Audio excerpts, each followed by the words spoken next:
بدك يعني اتجوز وانا بحبك انت؟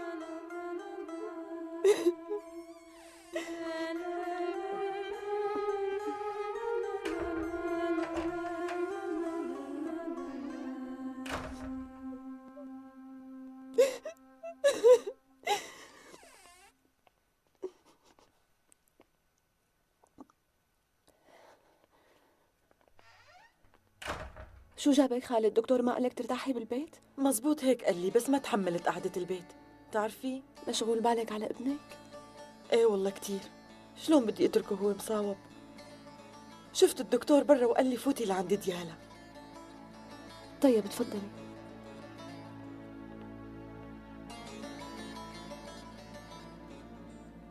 انتي مريضة شي؟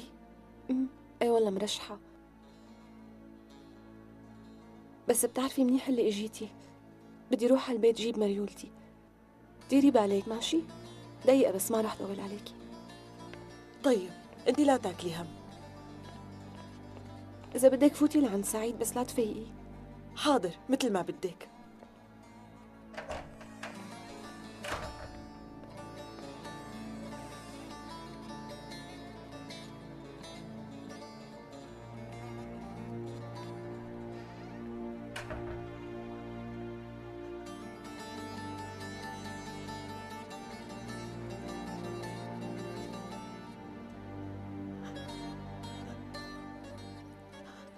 الحمد لله انه ما صار لك شي.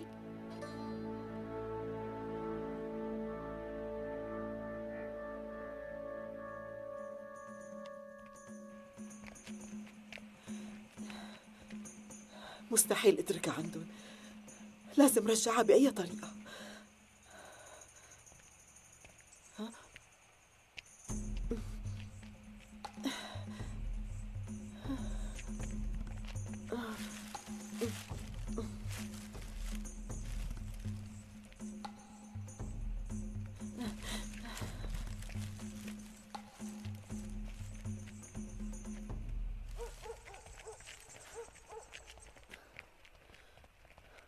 زينب، طلعتي بدون ما تقلي لي.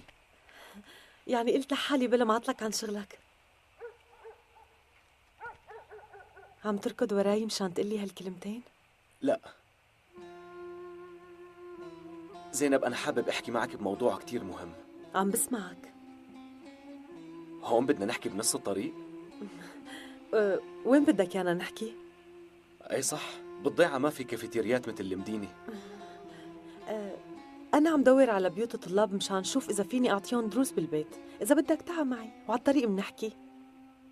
موافق.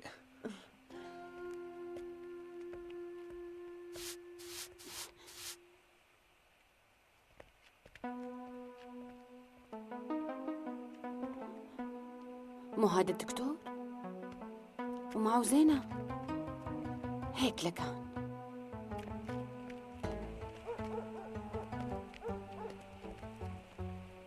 إيه احكي، أنا عم بسمعك. الطقس كتير بارد ما هيك؟ لا تقلي إنه هذا الموضوع اللي بدك تحاكيني فيه. لا ليكي أنا متلبك وماني عارفان من وين بدي بلش. حابب إني أقول لك. صباح الخير، شو لوين رايحين؟ بدي أعطي الطلاب دروس بالبيت. الآن رايحة تدرس الأولاد بالبيت، بس أنت لوين رايح دكتور؟ حنان، من بعد إذنك أنا حابب أحكي مع زينب على انفراد. ابقي سلمي لي على أبوكي.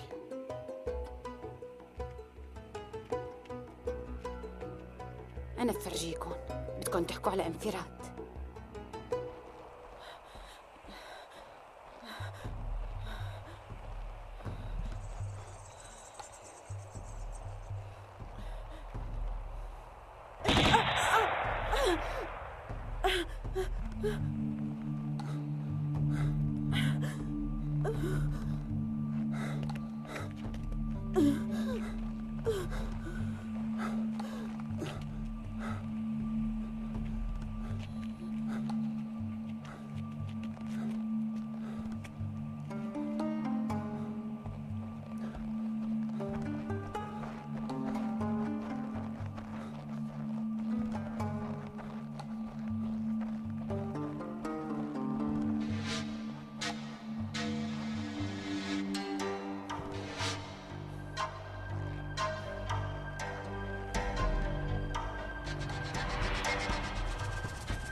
على الأغلب ماتت.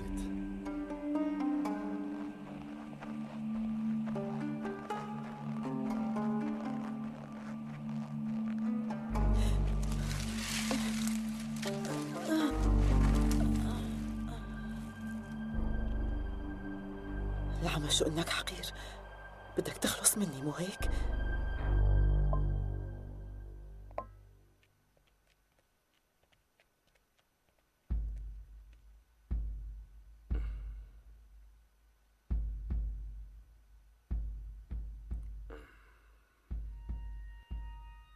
لك ليش عم تطلعوا فيني مثل الكلاب؟ ما عاد صفي أكل بالمعسكر. كلياتنا جوعانين المساعدات على الطريق. ومن جوعنا رح نموت. لا ما في حدا بيموت من الجوع. اعتبروا هالشي تدريب، ماشي؟ تدريب شو؟ ست حلقك ولا حيوان، أنا برجيك. شو صار يعني؟ نسيتوا كيف جبناكم من عند أهاليكم لك ما كنتوا شبعانين اللقمة؟ حيوانات! نلعوا! على شغلكم يلا! تو! قال زلم قال. رويدة تعي. حطي شي شغلة بالصحن وعطيه لرويدة يلا. وليش هي بالذات؟ اعملي اللي عمل لك عليه. فهمني شو بدك منا؟ عم خطط لشغلي لا تتدخلي. ايه لنشوف شو اخرتها معك. نفس اللي قلت لك عليه مثل مساكت.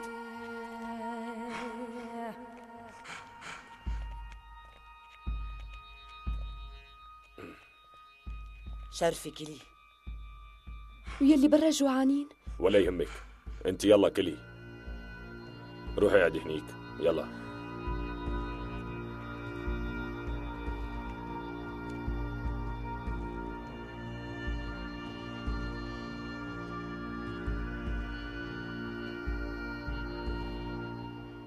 معناها اتفقنا، بكره الصبح رح اجي لعندكم، ماشي؟ ماشي أنسة. ماشي زينب. مرحبا دكتور. خير مين واقف عم تستنى؟ عم استنى زينب لحتى بكره تجي. بشوفك حبيبتي. إيه؟ مدري ليش حاسة انه في شي مهم بدك تحكيه انت وياها.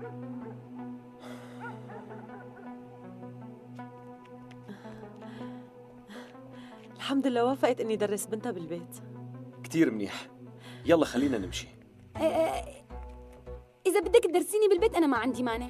ماشي، معناتها بعد بكره بجي لعندك. طيب هلا لوين بدكم تروحوا؟ رايحه احكي مع اهله الايهم. يلا خلونا نمشي. ليش حضرتك لوين رايحة؟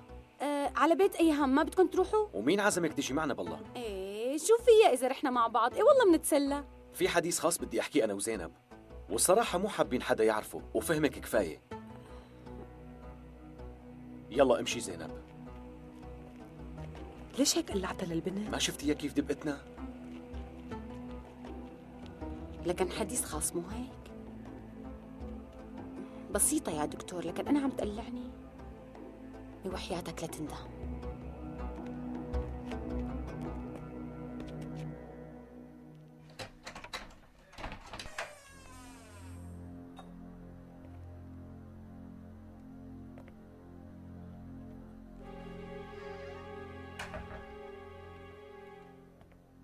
سعيد، شو كيف صرت؟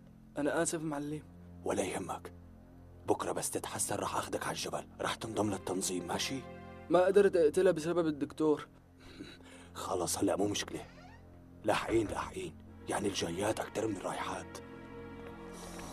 بعد عنه ولا حقير. يلا نقلع من هون.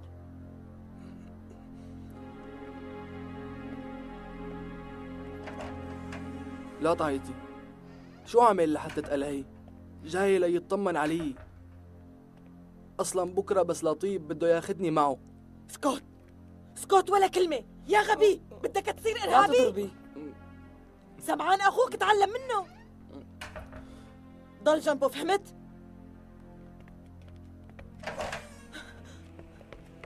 ديالا خير شو في خالي؟ جدك الوحيد اللي بيقدر يساعدني، قلي لي وينه مشان الله. سافر، في عنده جنازة بضيعة تانية. الدكتور وينه قلي لي. احكي لي شو صاير معك؟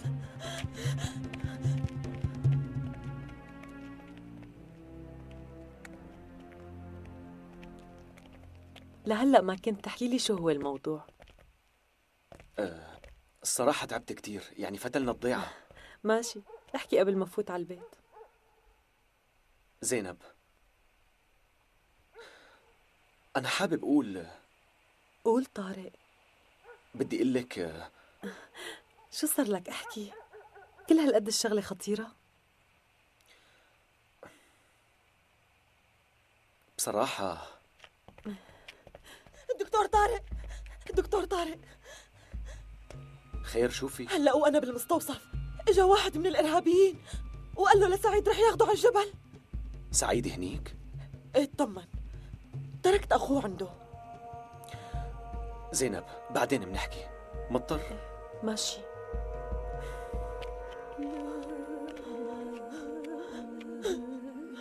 يا الله شو بدي ساوي؟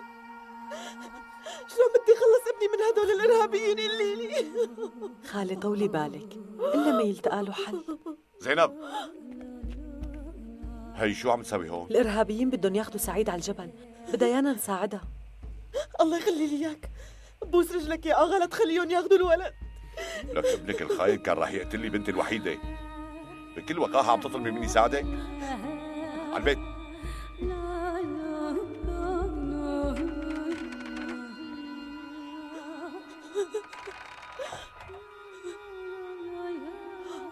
حميدة مالي غيرها، أصلا جوزها ابن حلال وأكيد رح يساعدني.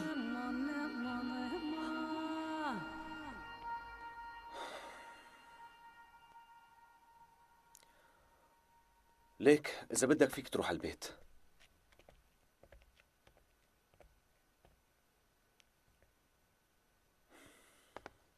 الحمد لله ما صار معه مضاعفات. أنا السبب، ما كان لازم روح. لا أبدا، أنت مالك دخل.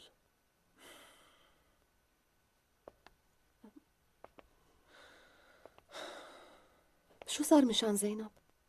وافقت على طلبك معه؟ ما قدرت أسألها.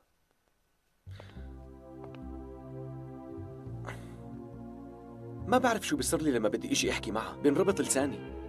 يا الله كثير متضايق من حالي. ما كنت مفكر إنه الشغلة صعبة كثير. أنا حابب إني أتزوجها، بس خايف إنها ما تقبل. طيب شو بدك تعمل؟ خلص بدك تبطل؟ رح أطلب المساعدة من أحسن رفيق إلي.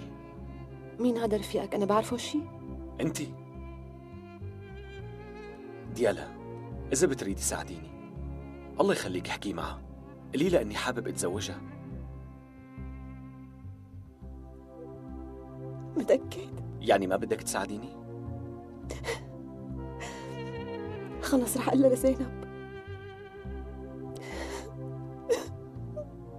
ليش عم تبكي؟ أنت بتعرف أنا من شو مزعوجة؟ أكيد عم تفكري بقصة الزواج. بس أنا ما بدي أتجوز. المهم بدك يعني روح لعند زينب؟ وإذا هلأ بيكون أحسن. هلأ دغري؟ يعني ما في داعي نستنى.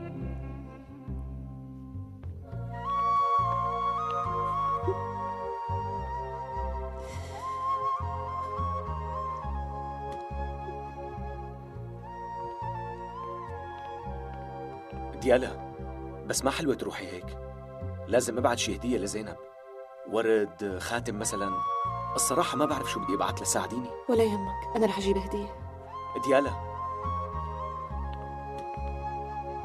عن جد انت احسن صديقة لإلي بكل هالدنيا هي.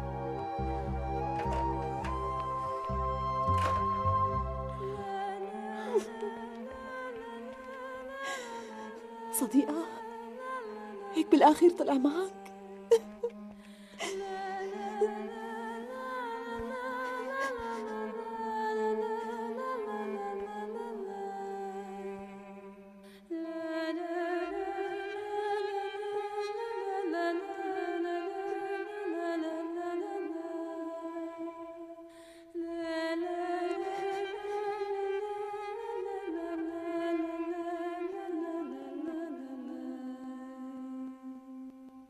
طلعت من نصيب زينب. الله وكيلكم، هن الاثنين دائما مع بعض. ما بعرف، حاسه انه في شي بيناتهم. انت شو عم بتقولي؟ متأكدة من هالحكي؟ شفتهم بعيوني دائما مع بعض. هن دائما بيشتغلوا مشان الضيعة، طبيعي نشوفهم سوا. أنا شغل، كنت بدي روح معهم قاموا قلعوني. طيب ليش؟ الظاهر انه ما بدهم حدا يزعجهم مشان ياخذوا راحتهم يعني. يستحوا يا ما لطيف شو هالحكي؟ معقولة تعمل هيك زينب؟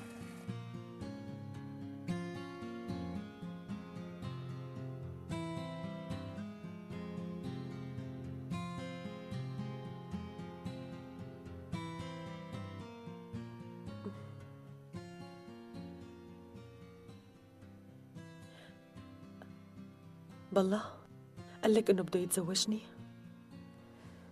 ايه وكتير مصر، بس ما قدر يحاكيكي بالموضوع. ديالا، هالشي مستحيل يصير. انتو بتعرفوا انا معي سرطان. وإذا كان أنا برأيي ما في مشكلة. ما بدي اظلمه معي.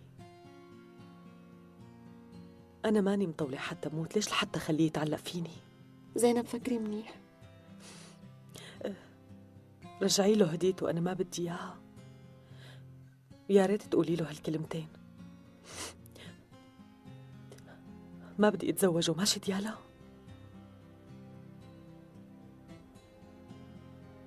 قولي إني عم فكر بطلابي وبس، ويا ريت ينسى هالفكرة.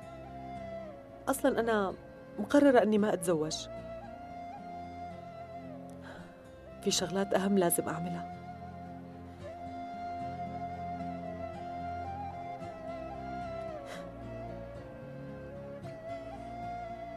طيب بس على القليل اقبلي هديته، بلا ما يزعل لو سمحتي.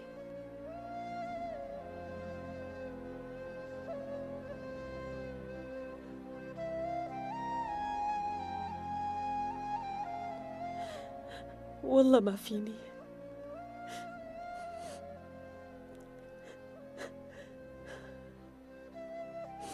ما فيني شاركك بحياة ممكن تنتهي بأي لحظة. سامحني طارق.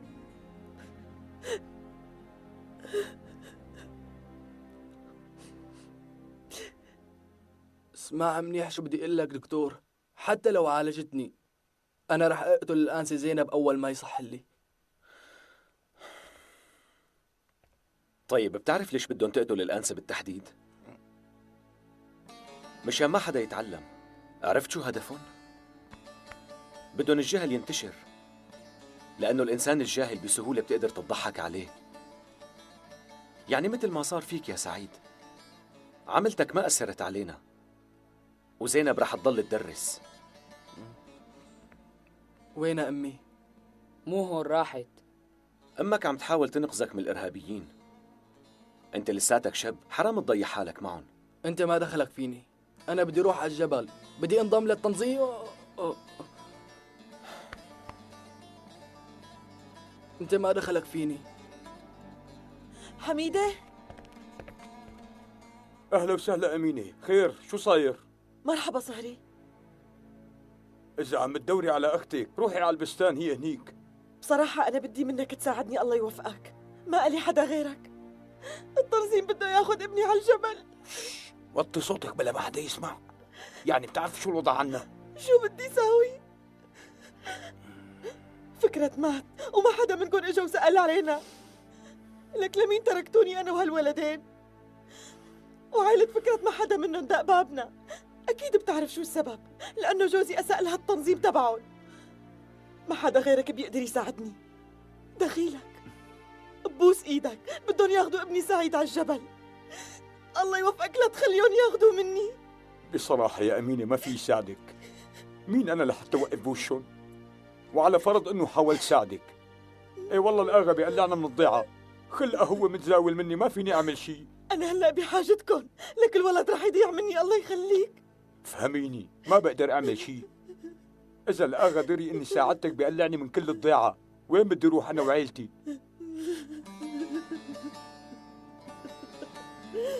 خلص أمينة، حاجة تبكي، طمني الله ما بينساكي. لا تقولي لحدا إنك إجيتي لعندي، بلا ما الآغا يعمل لي شي مشكلة. ايه اطمن، ما حدا رح يعرف إني إجيت لهون. كتير منيح. اسمعي شو بدي اقول لك هلا. ليك يا أمينة، هلا بتروحي على المزرعة وبتسألي عن واحد اسمه وحيد، بتسلمي لي عليه وبتحكي له قصتك. بجوز هو يقدر يساعدك. أمينة لا تأخذيني، بس هذا يلي بيطلع بإيدي.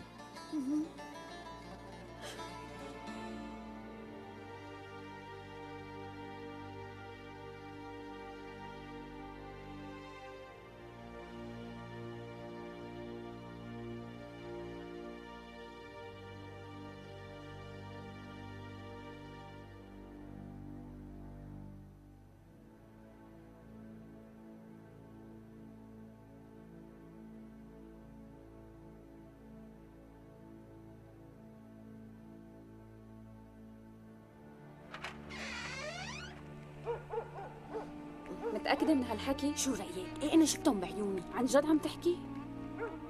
ما بعرف هالدكتور على شو حاببها لهالمأنزعة. بتعرفوا يا جماعة أنا شاكة إنها ساحرته. يا لطيف، شايفتك رجعتي تحكي عن الدكتور. عتقي للسلامة، شو عامل لك؟ هو والآنسة زينب ما عم يفارقوا بعض ولسه بتقلي لي شو عامل؟ يعني شو فيها؟ طول عمرهم هيك.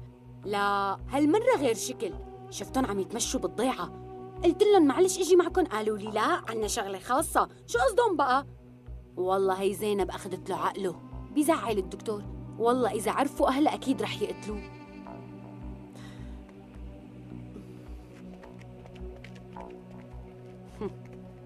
وبعدين معك حلي عن الصبي. يا ربي شو بدي أعمل؟ لازم وقفها عند حدها. رايحة لعندها، لازم خليها تبعد عن ابني.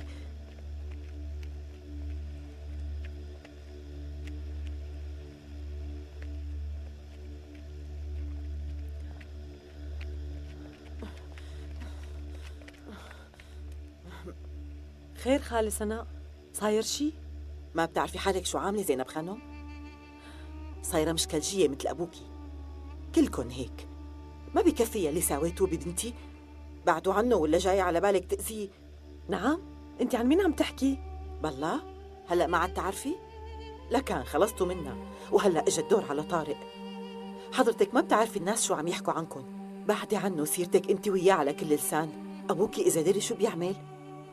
خلص اتركيه زينب، هو ماله قد أهلك وعمايلن. عم تفهمي؟ حلي عنه. يا لطيف على هالحكي، شو هدول وين مفكرين حالهم؟ لازم ينحطوا والله لهم عيب حد. هالشغلات ما بتصير. ومعقولة هيك قدام الناس؟ حسبنا الله ونعم الوكيل. أكيد أكيد. المفروض أيوة. يفكروا شوي، لك عن جد ما بيستحوا. شلون هيك عم بيعملوا؟ مو عاملين حساب بيستحوا لحدا؟ وقته. أنا ما توقعتها هيك. يعني رجعنا شو لهالقصة. ما بتستحي.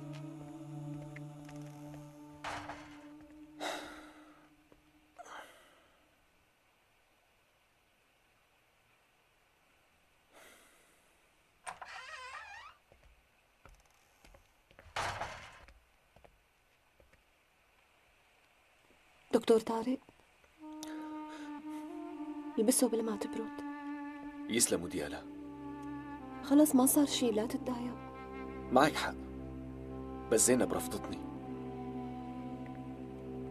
طيب كمان انت حابب ضل حالي، فوتي بلا ما تبردي.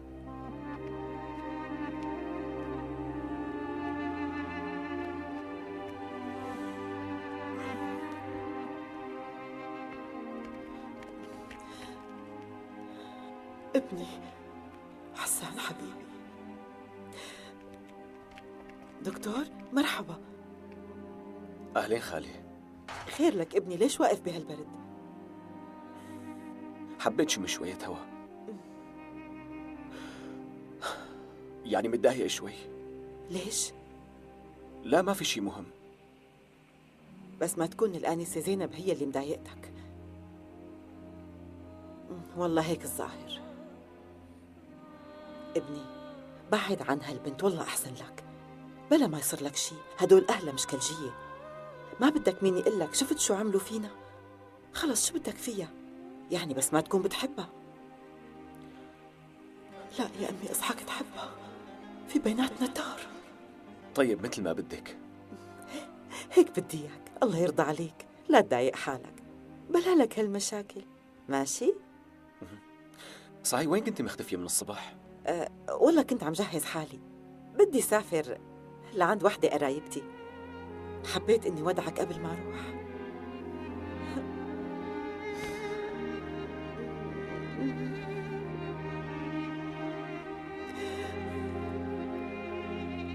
هي قرايبتك وين ساكنة؟ بضيعة بعيدة. بخاطرك انتبه على حالك. خالي سناء استني شوي.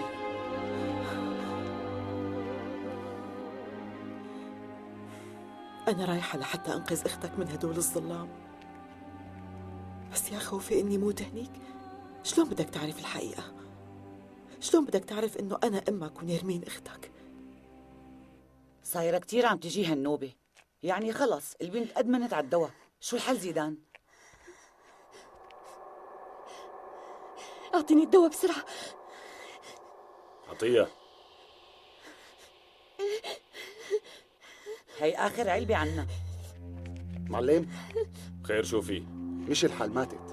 منيح، يلا على شغلك.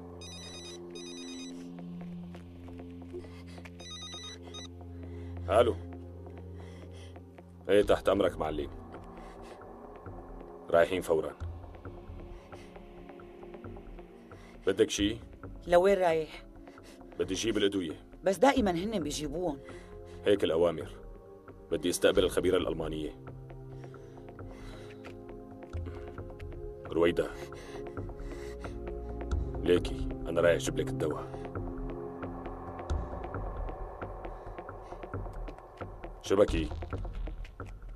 كل ما بشوفه قلبي بيرجف تررم تررم اي ما عم بقدر نام. خدني وخلصني تعا حبيبي وخلصني. ما شاء الله ما شاء الله، عن جد صوتها كتير حلو. يعني أنا صرت متأكد 90% إنها بتحبني. كل ما بشوفك قلبي بيرجف ما عم اقدر نام. اصحى على حالك بقى. لك أنا شو عم ساوي؟ صايرة ما عم افهم عليه. يعني ما دام هو بحبني ليش هيك عم يعاملني بقسوة؟ هذا اكيد عم يدلل علي. لك العمالك طلعت هي مو بس بتحبني، لك بتموت فيني كمان. لك دخيل الله.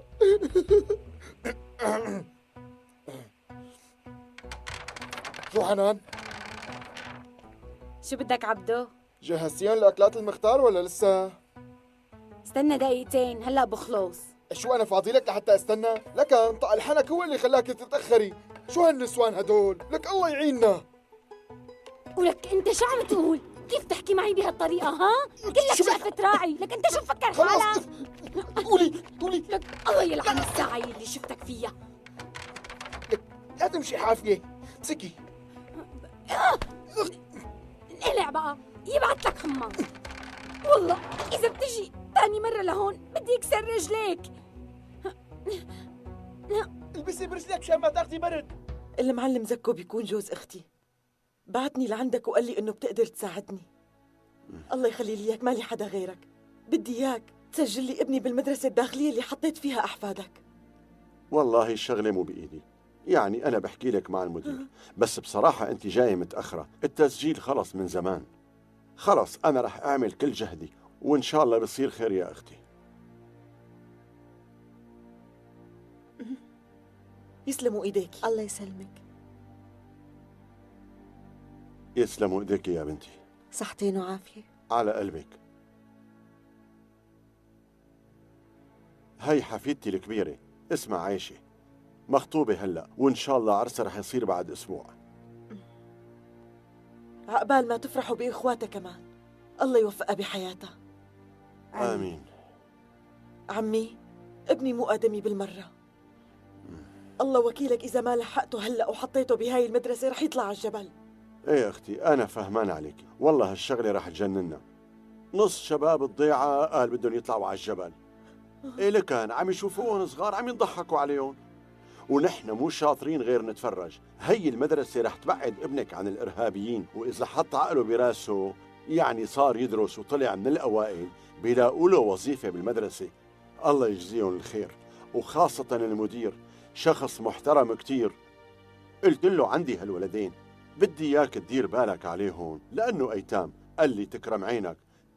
نحن رح نساوي كل شي بيطلع بإيدنا. هذا اللي صار معي، ومن يومها لهلا الأولاد قاعدين بهالمدرسة. ايه منيح، بس يا ترى بيوافقوا على ابني؟ ما بعرف، بس قولي إن شاء الله. أنت قولي لهم إنه أنا بعتك، وهلا قبل ما تروحي عايشة رح تعطيكي كم غرض تاخذيهم لأولادنا، يعني إذا بتريدي. تكرم، ولو بدنا خدمة تحرز. أنا رح جيبهم. إيه ليش لا، باخدهم براسي، تكرم عينك. وين الأماني؟ المعلم زيدان وصل، يلا تعوا.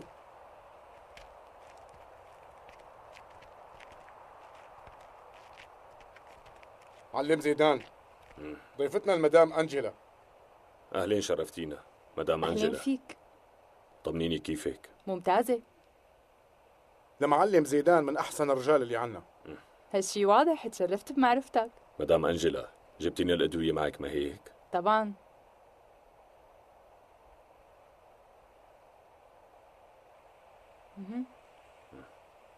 يسلموا إيديكي. تكرم. يلا. شايفتيها؟ شو هاد؟ العمى شو ما بتزوق على دمنا؟ أنا كثير بحبك وبحب المدرسة. ما رح تنسي تكتبي الوظيفة، مو هيك حبيبتي؟ الله يعطيك العافية. شكرا.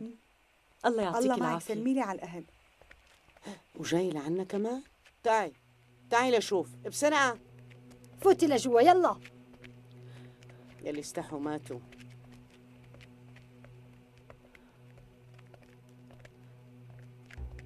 قالوا لي اتركي لنا في حديث خاص بدنا نحكيه لحالنا. انا لحقتهم كانوا رايحين باتجاه الخرابه.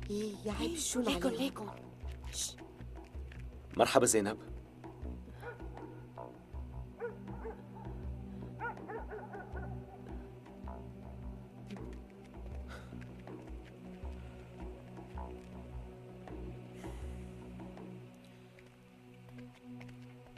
يا شفتوا شو صار؟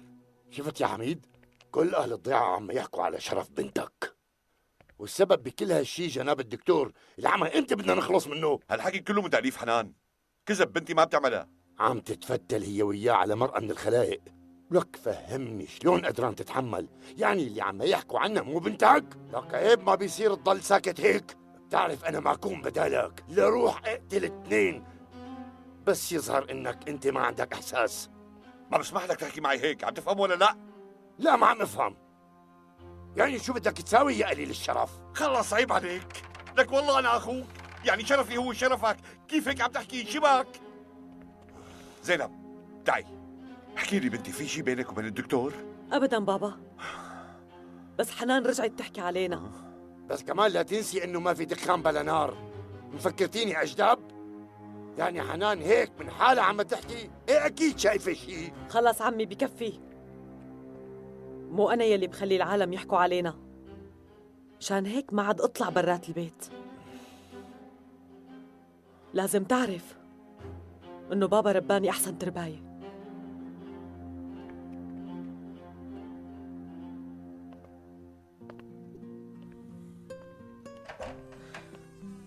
ديالا، شو طلع معك؟ أي والله طلع معك حق. أهل الضيعة رجعوا يحكوا عليكم. طيب ليش هيك؟ نحن ما عملنا شيء، مشان هيك زينب مشيت، كنت حاسس. حنان هي السبب. معناته أهلها لزينب عرفانين؟ وسيرتهم على كل لسان. لازم روح لعند زينب هلأ. شو عم تحكي أنت؟ يعني متخيل شو ممكن يصير لك؟ بس ما في حل تاني، أنا لازم روح شوفها وأحكي معها فوراً. إذا بتريد هلأ مو وقتها، استنى شوي بس لتهدى الأوضاع. اسمع مني ولا تقلها شي هلأ.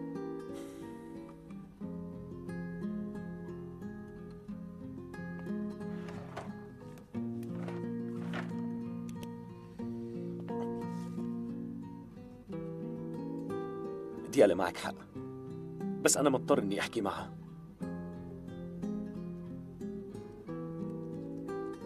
ديالا أعطيها هي لو سمحتي.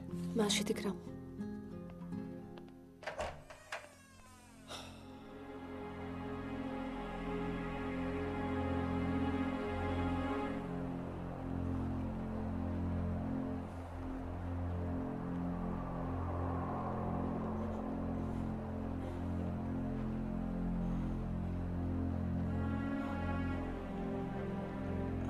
مين انت؟ مراسل بالتنظيم. بديع رشا. مين انت؟ مراسل بالتنظيم، راجع على المعسكر بس جعت كتير. حاسس حالي شايفك من قبل.